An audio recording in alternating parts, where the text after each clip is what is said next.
Welcome to the Legacy and Light podcast, where we are creating a culture of community by sharing stories of what God has done. I'm Allie Maddox, your host for today's episode, and today we have a really cool guest that I'm really excited to meet. Is Brenda Richardson. I appreciate you taking your time on a Friday to come Yeah, up and share your story. thank you very much. Or will we most likely see you on a Sunday morning or just throughout the week at church? Well, I'm everyone would probably know my husband, who's Rodney Richardson.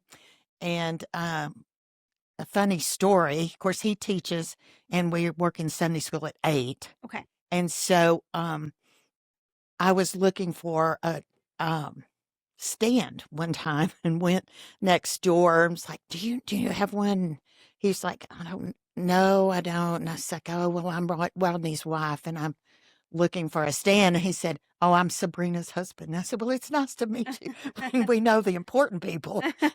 So, yes, that's generally how I'm known. I work with women's ministry. Okay. And I have a Bible study on Wednesdays at noon and a Zoom on Monday nights. Nice. So, yes. So cool. Does the Zoom, is that able to reach more people? Well, we have some from our church, but I have a friend. We were in the Cradle Roll together at Amherst, Texas, in the last millennium. And she joins us from Florida. Oh, how And then cool. another person that used to go to school, church here, and she lives in Jacksboro. So she joins us. And Yeah. we had a friend that moved that's in Tennessee now, and she's not doing it this time, but she has some. So That is so cool. it's just kind of random. Yeah. Yeah. But man, just like the helpfulness of the internet, being able to reach people from wherever they are. Okay, so let's go back to the very beginning. We'll talk Right. early childhood. Were you raised in a Christian home or were you not? I was raised in a Christian home. When I was 9, I was sitting in church, and I think they had a youth revival. I'm just writing notes, not paying attention at all. And it was like my mother was behind me, and it was the Lord, Wow. like saying, listen. And so I paid attention, and I was saved that day. But what the Lord did for me was give me a vision of what it meant. And in the beginning, I was standing back here kind of behind a tree watching, and Jesus is on the cross. And then the next vision is me bowing before him. And then the next one, I'm behind it and I'm safe. He's got me protected behind him. Wow. The Lord knew I would never believe that I had done enough to be saved. Because I would always feel like I wasn't good enough. Yeah. But it took me years to ever really realize that and be free in it, that all I had to do was believe it. He did all the rest of the saving. We don't have to do anything. Mm-hmm. He calls us and we answer. That's it. And it was very freeing, but I was an adult then. Yeah. So every year back in those days, in that century, we had revivals every summer, maybe even 2 weeks. And every year I would rededicate my life because I knew I hadn't been that good, So looking back on that, I just see how people feel a need to be good enough. And you just don't have to. If he calls you and shows you what he's done for you, you just believe it. And it's done. And one of my favorite verses is in 1 Peter where he says, and he takes it and he keeps it in heaven for you. And I love Romans 8, where it says nothing can separate us from the love of God. We can't even separate ourselves. We can't jump out of his hands or anything. And I just think people miss that security that you can feel. And then everything you do after that is out of gratitude and wanting others to know that peace that you have. Yeah. So you were saved at 9, but kind of walking along trying to figure out what that actually meant for you. And so walk me through like going, because you graduated high school in Amherst? No, Is that actually in oh, okay. Littlefield. It's Okay. 9 miles from there. Okay, cool. So what happens after high school? Went to Tech for 2 or 3 years and dropped out. I was not a good student, and I really liked to play. And so at 22, I got married, had a son, and my husband got drafted and Mm, was in the military. So we moved to Fort Ord in California, which okay. is right around Carmel, Okay. Monterey Bay. Beautiful area. It's just Yeah. very different though. But at that time, once I'd had my child, I was just bowing before the Lord and coming back to Him because I knew, Mm, boy, I had no way to raise a child without Him. mm, So we were involved in a church there, and so that was a good start of a good time mhm. in my life there. We were married for 14 years, had 2 other children. So I have a son who's now, they're all in their 50s. We'll just say that. Right. I'd have to Do the calculate. math. Yes, that's right. But my daughter, a daughter and another son, all within 5 years. So, Yeah. and then we divorced. And so I was a single mother for a while. And Still in California? no, I'm sorry. No, you're good. No, we had moved back to Littlefield Okay. at that time. And when we divorced, I moved to San Angelo for a year, worked for a pastor at First Baptist Church there. I had worked in the church in Littlefield Okay. before we moved. And so when I went back, I I moved back to Lubbock to go back to school, finish the degree, the things that hadn't been done in the proper time. When it's harder, I try to tell people, do it while it's easy, but no, not ready. So anyway, I did get my degree in accounting Okay. then. And then Rodney and I married just after I graduated. Mhm. And we lived in Lubbock for 2 years. Then we moved back to Littlefield for 9 years. And then we've moved back and been here for 30. Oh, goodness. And in Yeah. Southcrest, 29. It'll be 30 years That's next amazing. year. Yeah. So, yeah. And sometimes I still think we're the new people because we came in right after they moved to the new building. So Sure. where they were Yeah. all these people that had been there before. Uh-huh. And, but this has been an awesome blessing to us. When we walked in, we could feel the spirit. And then a guy that had been a youth director in Littlefield was going to be our teacher. He was at a table there and greeted us, and we knew him immediately. It turned out he was our teacher in our class. So, So cool. anyway, Rodney has been on staff, 10, 11 years he's the evangelism director. And so it is a perfect place for him because he did a lot of study on different religions, different denominations. So anyone that comes in and has a question about where they came from is different from what we believe, he can give that in an explanation that's clear and has been very successful in helping people to find their place and their walk in what we believe. Yeah. And of course, we believe what we believe is the truth. So, yes, we love Brother David. And I love it because he goes verse by verse. Mhm. It's all about the scripture. And I just have a strong feeling anything that I want to teach, I want it to be from the Bible, Yeah. a book of the Bible, or, there are a lot of other studies that are really good. Mhm. And it's probably because I'm at this age. And so some of the things young people are going through, just we've been there and done that. And so we just want to know the word. Mhm. The thing you can stand on, because you can get theories or other people's ideas Sure. Yeah. from those kind of things. Mhm. And so Yeah. So how was your walk with the Lord going through a fairly tumultuous time? when I got right with the Lord, you almost become like a Pharisee because I was able to give that up. You should be able to too, that kind of thing. I felt initially when I divorced that the Lord could fix it. I think people so get hung up. The Lord, I believe he could have fixed it, but he didn't fix it.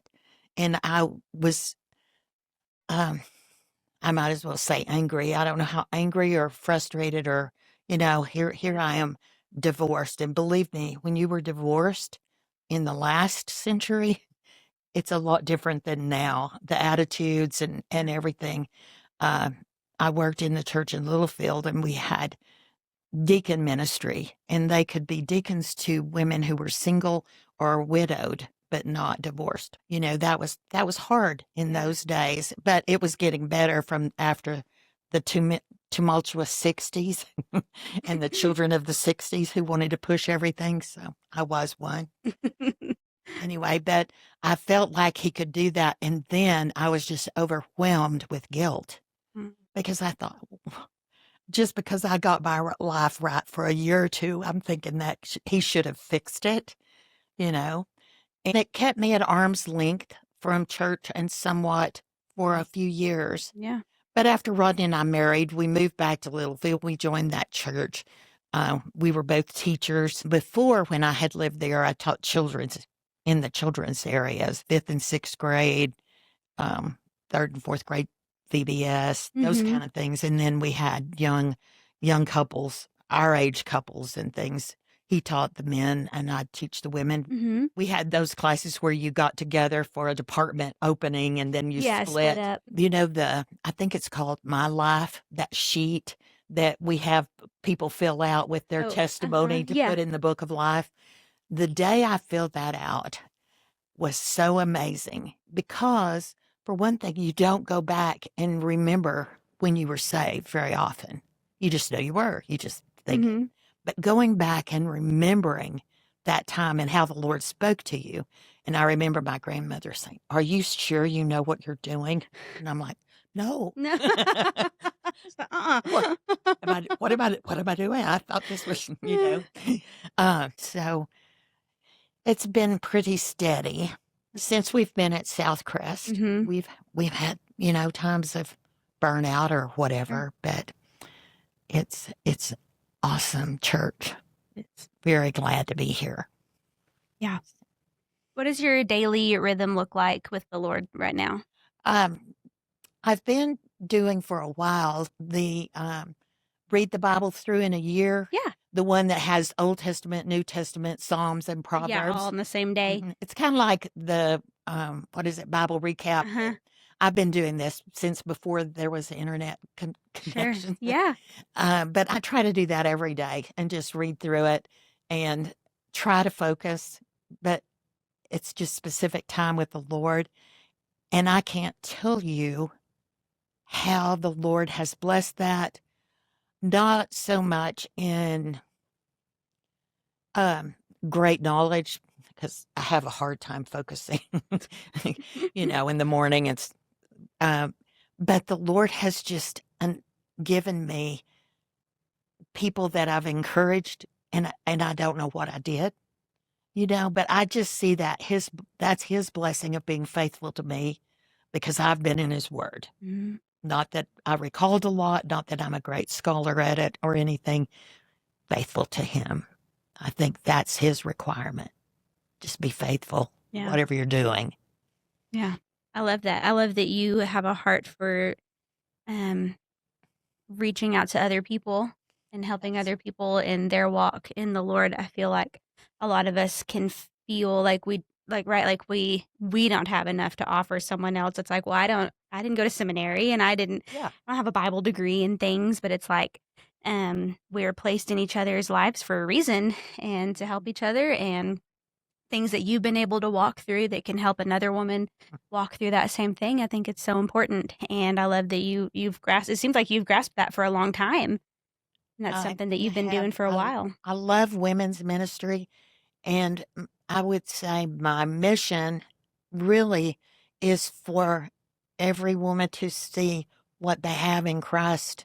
So things that we worry about are we can't control. Mm-hmm. You know, yours are little. You can still kiss their knee and make it better. Yes, I do. And then they get, you know, big and you can't. It'll be a But sad day when I can't kiss their knee and make it better. but he loves them more than you do. Mm-hmm. So he's there with them wherever they are. And now, see, we have about 40 in our family right now Man. with our blended family. Yeah. So, yeah, it can be overwhelming. And so you want to point everybody to Jesus.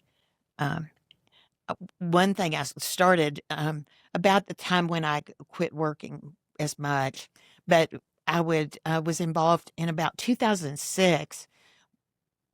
A new person took over as women's director, and she wanted to have small groups, kind of like this, where you get acquainted with people with similar interests. Mm-hmm. You know, so have a bunch of different small things. So she had a pamper me party, and I was amazed because I had a bubbler, she had a bubbler, and she spent like from 6 to 9 on her knees doing pedicures for people. We didn't have a whole bunch of people that came, but I was like dumping the water, Yeah. clean water, Yeah. whatever. I think one little girl came in and I polished her nails, but Chris had all these polishes and all this stuff, and we just served the people. Mm-hmm. And got to be very close friends from that time on.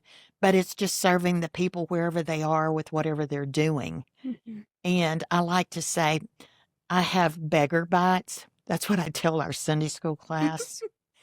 And it's one beggar telling another beggar where they found bread. So Rodney has to go do the invitation at the end of our class. And so me and another lady, our director in our class, close. And so she always comes up with something that's from her heart, and she's come up with verses. And I always share something I found that spoke to me. But I think if it speaks to me, it will probably speak to you. Yeah. He'll use it maybe in a different way. Yeah. But so that's what I tell him. Here's my beggar bite for the day.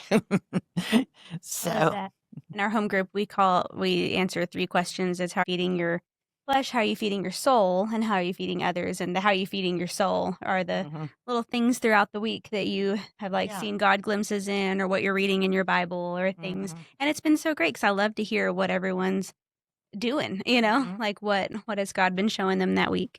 And it's one of my favorite parts. Yes. Yes, that's so true. One of the blessings that I have is that one of my granddaughters spent 2 years in the Philippines on mission, and she's working for Campus Outreach in Alabama, and she goes around to colleges talking to people who might want to do mission stints out of the country. And she came back to stay because she has a brother and a sister that are young. She wanted to be more available to them rather than on the other side of the world in a different time zone. So I'm very proud of her and what she's doing. And then her mom has been writing Bible studies, and she has all of the all of the New Testament by chapter. Wow.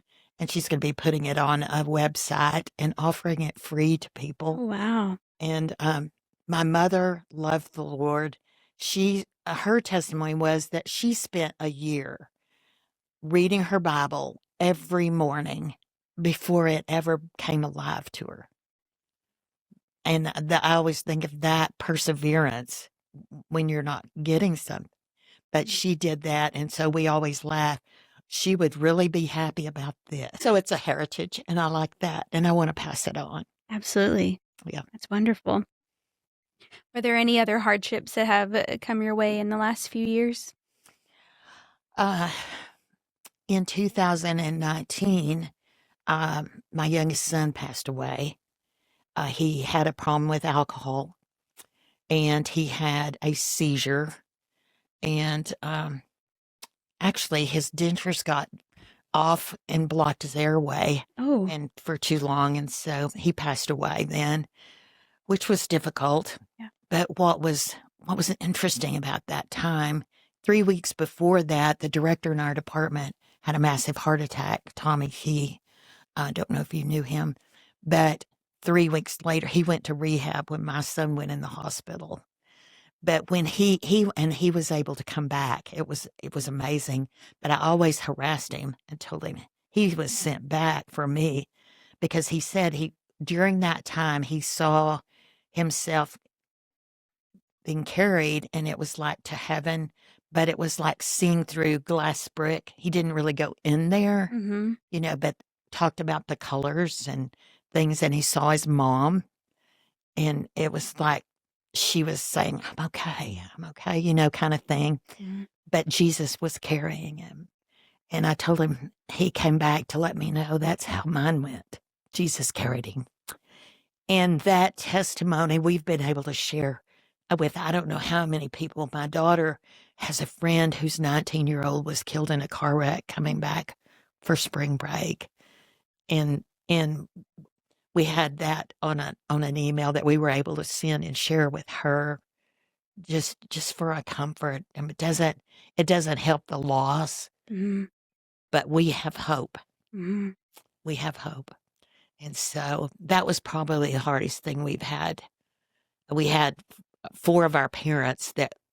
all four parents that passed away in about 4 years. Wow. Back in Yeah. 2000s. And so we've had some things. Our children have divorced and remarried, and, Mm-hmm. but a delight. Great granddaughter who's 21 months old. No.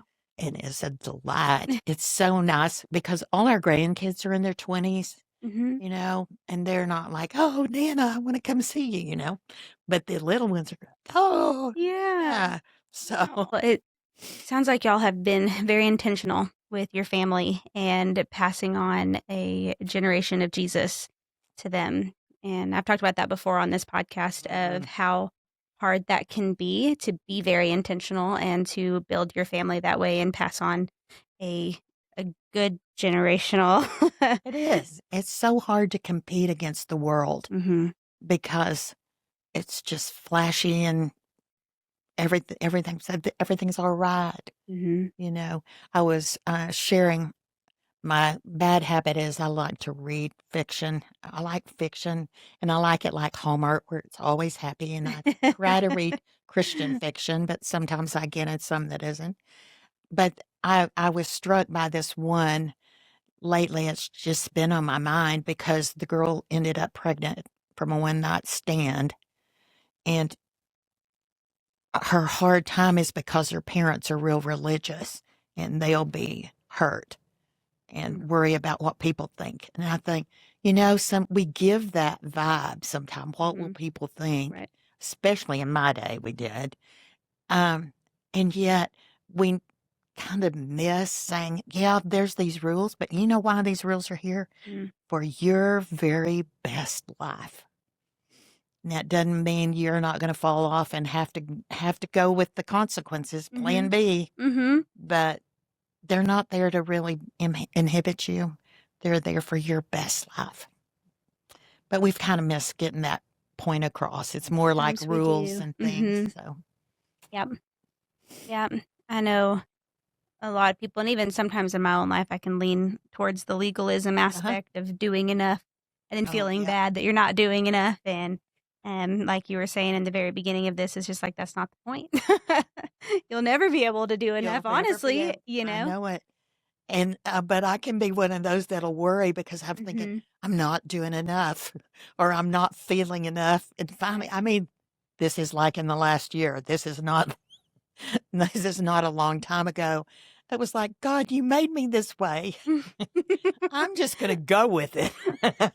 I'm going to quit worrying about it. Maybe am I too cold? Do I not have enough? Because I have friends that are so tender. And one friend that she has her freezer ready with soup and cake. Oh, wow. And the word comes, I'm having a procedure. She's there with soup and cake, or I have a bronchitis and she's there, and so, and that's just not me. It's like, I have a hard time getting it out for supper. So I'm just glad to live in Lubbock where there's more eating places. There are a lot. But yeah. So is there anything else that you wanted to touch on today? Oh, I don't know. The thing is, with Jesus, Mm-hmm. you can do anything. You can face anything, um, and you can even have a greater joy in the good times where we get slack sometimes about focusing on him when things are just rocking along. And that's what I want. I will say this. I have heard of some, for lack of a better word, heresies or some really things that are coming into the Christian world right now, which we know is getting closer and closer to the end. But I have friends and people I know that are giving credence to some of it, and it really bothers me. And so I've been harping on my Sunday school class and my Bible study group, be in the Word. Yeah. Go to the Word. If it sounds like somebody's got a new thing that, oh, I wasn't taught that, well, there may be a reason. Go to somebody you trust who's sound in the Word and question it before you go off into something else, because the devil's time is limited and he's pulling out all the stops. And I really, really hate that. This has bothered me. It's so simple. Anybody can understand it, even little children. So when you start trying to make it hard, then you maybe need to start over and make it simple again. Yeah. I heard a new word the other day that kind of leans into this, and they said, you're looking for a church that's Bibleist. And I was like, yes. Yes. Right? Like, isn't that what? Yes. Why else would you do it? Yeah, they used it in such like a negative way of like, you just want to do what the Bible says. And I'm like, that is it. Yeah, that is. Yeah. So, and just like the fact that like is even becoming a conversation in Christian spaces is like, oh my goodness. Yeah, that can be a little concerning. Of now it feels like looks like there might start to be a divide of like, well, do you believe in the Bible or do you not? But then you still call yourself a Christian. It's like that doesn't go together. So it was just like a side tangent on that I had never in. I haven't heard that, but that we have to remember that in the last days is the church of Laodicea, which is neither hot nor cold, and our church, and I think I heard David even say this not too long ago, keep the main thing the main thing. If we're going to have something here, I've always thought if you weren't going to bring a message or of hope or mission, why have it? Now there are always, we had a big Sunday school party last night. So fellowship is a big thing. Yes. But still that's our main thing. Yeah. Is the Word and the simple Word, and what it takes to know Jesus is everybody's mission. Well, man, I have loved getting to talk to you today. Thank you, babe, too. Thank you for being vulnerable and just walking us through your life and what God's been showing you.